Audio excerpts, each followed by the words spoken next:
السلام علیکم دوستو، آج کی کہانی کا نام ہے اصلی اور نسلی تاجر۔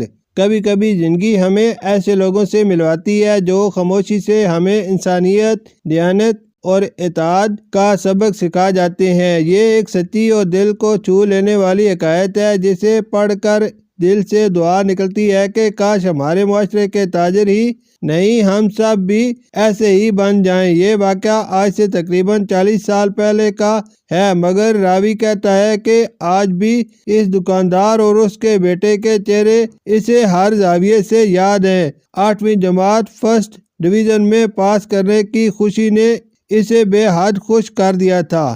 اسی خوشی میں اس نے اپنے قصبے سویدہ سے دمشق کی سیر کا ارادہ کیا۔ جیب میں صرف چند لیرے تھے، مگر دل خوشیوں سے بھرا ہوا تھا۔ دمشق کی خوبصورت بازار، الحمیدیہ اور الصالحہ کی رونقیں، اور پھر ایک مٹھائی کی دکان، کلو کیک، کلو برازق اور کلو غذائیہ۔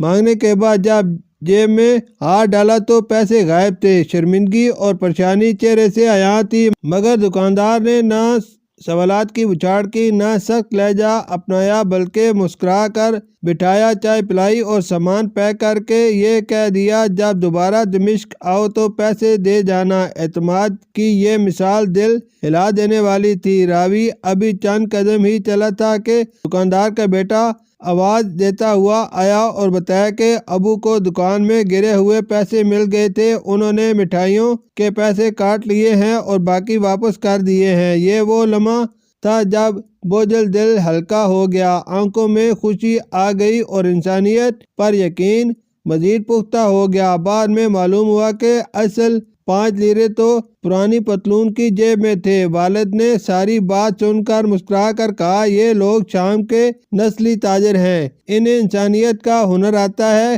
قرض پھر بھی ادا کرنا لازم ہے۔ اگلے ہفتے میٹھی روٹیاں اور 5 لیرے لے کر جب دوبارہ دمشق پہنچا تو دکاندار نے ہنستے ہوئے کہا، میں نہیں کہتا تھا کہ تم ضرور واپس آؤ گے، اور ساتھ 1 کلو ہریسہ بطور تحفہ دے کر رخصت کیا۔ راوی کہتا ہے، آج بھی جب کسی تاجر کو دیکھتا ہوں تو دل خود بخود نسلی تاجر اور وقتی تاجر کا موازنہ کرنے لگتا ہے۔ یہ کہانی ہمیں سکھاتی ہے کہ اصل تجارت نفع سے نہیں، اعتماد، دیانت اور انسانیت سے پہچانی جاتی ہے۔